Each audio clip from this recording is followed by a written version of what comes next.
Hi everyone, welcome to another video. Today we are going to talk about Spanish idiom. Before we get started, don't forget to subscribe and also click on the bell icon so you can get notified every time I upload a video. Also visit smlessons.com for more free Spanish lessons and to download flashcards that will help you learn Spanish in an easy and fast way. You can carry them everywhere as well. I'm leaving a link down below in case you're interested in purchasing a set.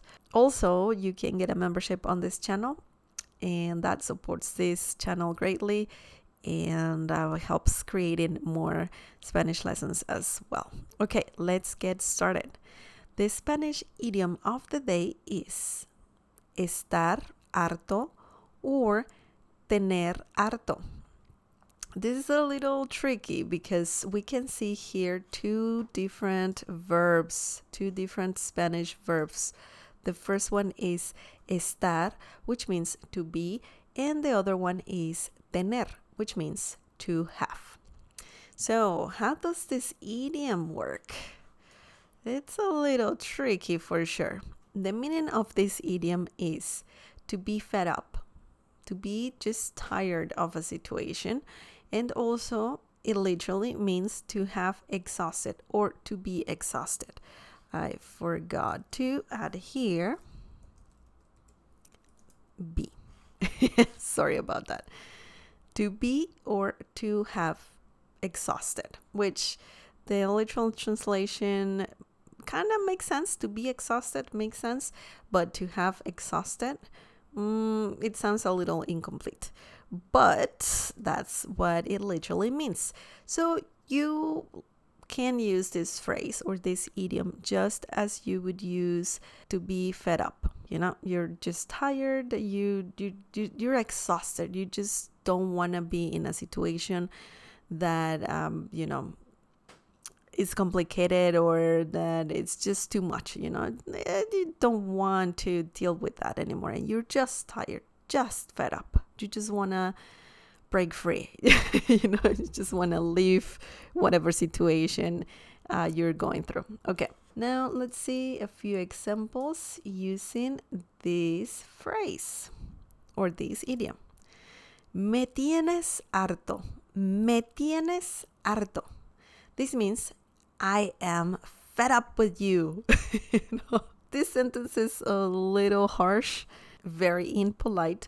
If you are in a situation where someone is just so annoying, you can say this phrase. Me tienes harto. Me tienes harto. I'm fed up with you. I'm just tired. Stop it. So, me tienes harto. I am fed up with you. So it's a short sentence and it's very useful when you're annoyed and you just want to express that annoyance. But yeah, just be careful when using this phrase for sure. Okay, the next example is estoy harta del ruido. Estoy harta del ruido. This means I'm fed up with the noise. I am just tired of the noise, right? So who doesn't have some loud neighbor? I'm pretty sure you have had the situation where neighbors are really loud, and this phrase is for that, or any kind of noise that is very annoying. Estoy harta, I am fed up del ruido, with the noise. Yeah. So in this situation, we can see harta is feminine. You can say estoy harto or estoy harta. Harto is masculine, harta is feminine. Or also plural, hartos. Hartos, hartas. Estamos hartos. Estamos hartas. So for example, let's just change this a little bit. So estamos hartas. So this changes to we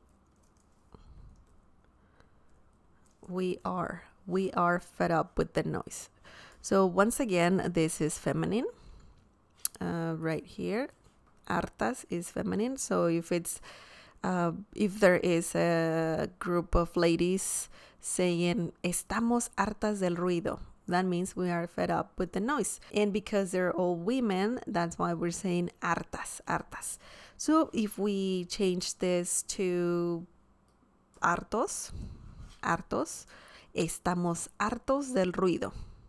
It also means we are fed up with the noise, but because we're saying hartos, that means we are talking about guys or a group of men. Estamos hartos. We are fed up del ruido, with the noise. Okay, let's see another example. Miguel tiene harta a María. Su conducta es inaceptable. Miguel tiene harta a María.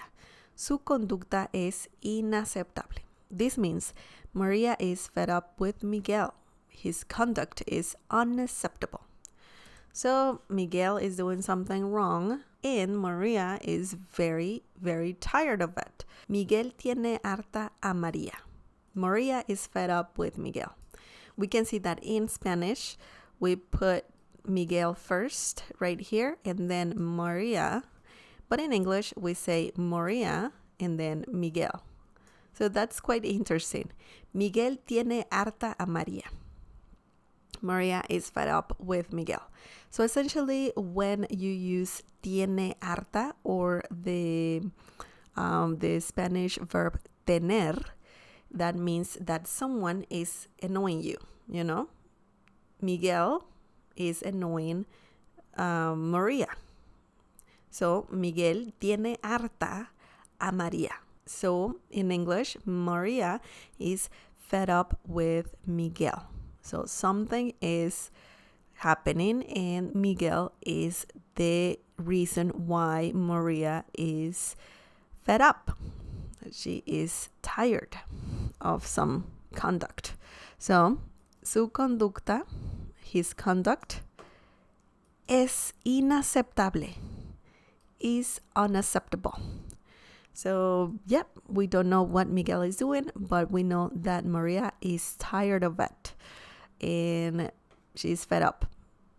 Ella está harta. Miguel tiene harta a María. Miguel is fed up with Miguel. Okay, now let's see more examples just to see how this idiom works. Can be a little tricky because we are using two different verbs. But yeah, in order to use this idiom, you gotta know the conjugation of the Spanish verbs estar, to be, or tener, to have. Okay? Now, this is the next example. María está harta de su trabajo. María está harta de su trabajo. This means Maria is fed up with her job. So once again, Maria is having a difficult situation. María está harta. Maria is fed up de su trabajo, with her job.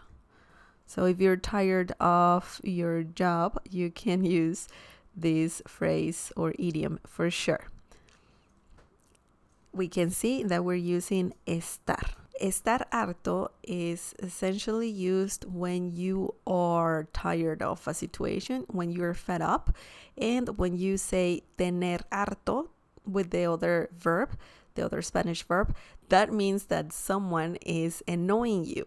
You're receiving the annoyance, you are feeling tired because someone is being really difficult, okay? That's interesting. Let's see another example.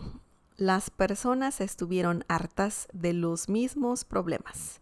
Las personas estuvieron hartas de los mismos problemas. This means people were fed up with the same problems. So we can see that some people are experiencing a situation where they're tired or they're fed up with the same problems. They just don't want to see that anymore. So estuvieron hartas, were fed up. So we can see that the verb estar is conjugated in past tense. That is very, very tricky, but that's why you need to know the conjugation of the Spanish verb estar. So if you want to learn the conjugation of the verb estar in an easy way, I recommend downloading the flashcard set about the conjugation of the Spanish verb estar, which is one of the most basic Spanish verbs that you gotta learn. So link down below if you want to download that. Okay. So yeah, las personas, people, or the people, estuvieron hartas, were fed up, de los mismos, with the same problems. Okay? So that's the translation of this sentence. Let's see one more. Mi jefe me tiene harto. Mi jefe me tiene harto. This means I am fed up with my boss. I'm fed up with my boss. Like, yeah, who doesn't, right? Usually, some bosses are not that nice, and this sentence is perfect for that, just to express a little bit of anger and frustration for sure. So, mi jefe, my boss, me tiene harto. I am fed up with. We can see that in Spanish, this is a little like differently. The structure of the sentence is a little different than the one in English. So we start off by saying mi jefe, whereas we're putting my boss at the end of the sentence. We should remember that the Spanish sentence structure is a little or very different than the structure that usually English speakers use. So we need to pay attention to that. Mi jefe me tiene harto. My boss, I am fed up with my boss. So mi jefe, my boss right here, like we saw before, me tiene harto. So I'm fed up, and then I is similar to me. Okay? This is another short sentence, but it is a bit more complicated than just basic Spanish sentence. Mi jefe me tiene harto. I am fed up with my boss. Okay, so that's it for today. If you have any questions, please leave them down below. Essentially, estar harto, tener harto means to be fed up. Estar harto literally means to be exhausted, and tener harto is to have exhausted. So remember, estar harto is when you are feeling fed up, and tener harto is when someone is making you feel fed up. Okay, so it could be a person, it could be a situation, and so on. Okay, thank you so much for watching, and don't forget to subscribe and also click on the bell icon so you can get notified every time I upload a new video. Also visit smlessons.com for more free Spanish lessons and to download amazing flashcard sets. There are more coming, so stay tuned, and I might do a giveaway pretty soon. So stay tuned because I will explain how you can get a free set of flashcards. Okay, remember that you can get memberships on this channel. All the perks are right here on the screen. And another way to support this channel is by sharing this video with your friends and by giving the thumbs up. Also, you can donate through PayPal. I'm leaving a link to that in the video description down below. Actually, all the links to everything are down below. Okay, thank you so much for watching, for all your support, and I'll see you next time. Bye!